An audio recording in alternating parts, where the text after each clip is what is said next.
Now, history often reveals fascinating linkages between seemingly disparate events. Is it possible, for example, that the role Indian soldiers from undivided India played in the capitulation of China's Qing Dynasty in the May 19th century still riles up China? And what might all of this have to do with the grave of a British potentiate in Indian Himalayas, or for that matter, the Dalai Lama? Here is an interesting retrospective from the WION Traveller team. Take a look. In June 2020, India woke up to horrifying news trickling down from the frigid heights of Galwan Valley on the Indo-China border in Ladakh. I'll start with the latest, and I'm afraid it's not good news. 20 Indian soldiers have been killed in the Galwan Valley. 20 soldiers of the Indian Army were killed in action in a skirmish with the Chinese. The soldiers clashed on steep ledges, precariously perched over the Galwan River. The details made it excruciatingly worse. Hand-to-hand combat, we all thought about that and shuddered. As we teetered on the brink of a war, I was reminded of a story I'd heard last year about Indian soldiers, long forgotten now, who were captured and killed during the Second Opium War in China during the mid-19th century. It was the summer of 2019. Johan and I were traipsing about in Dharamsala shooting WION Traveller when we chanced upon the grave of James Bruce, the Earl of Elgin, a British-appointed Viceroy of India. In memory of James Bruce, Earl of Elgin, and Kincardine, Viceroy and Governor-General of India, previously served his country as Governor of Jamaica, Governor-General of Canada, High Commissioner, Ambassador to China. Died at Dharamshala. Wow. Oh, check this out.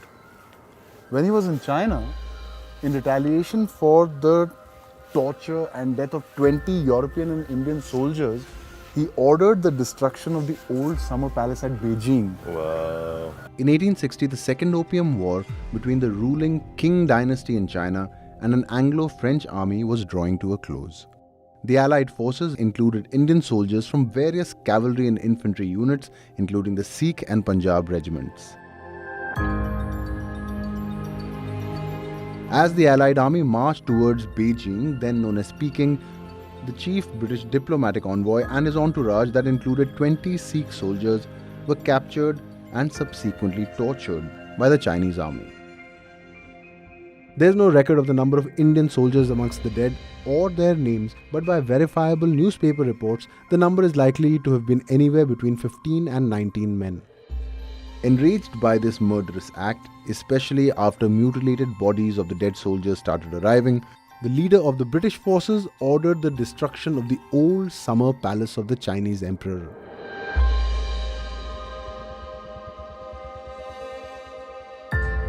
That man was Lord Elgin. A massive 870-acre estate filled with imperial halls and gardens, artificial lakes, rococo palaces, more than 1,000 bridges, the old summer palace was called Yuan Mingyuan, the garden of perfect brightness. Today, the ruins remain the biggest symbol of national humiliation on the Chinese psyche. The destruction of the palace ended the war and eventually led to the demise of the Qing Dynasty. The Indian soldiers who died there in 1860 remain but a footnote in history. No, but look at the irony of it.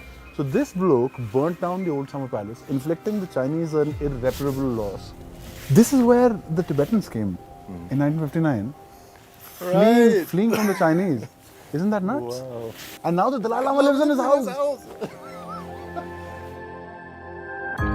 The subjugation of the Chinese to the British and French imperialist forces and the destruction of the old summer palace are still sensitive topics in China today. Lord Elgin is certainly considered one of the biggest historical villains by the Chinese. Appropriate that Elgin's residence in McLeodganj was allotted by the government of India to another gent the Chinese love to hate, the Dalai Lama.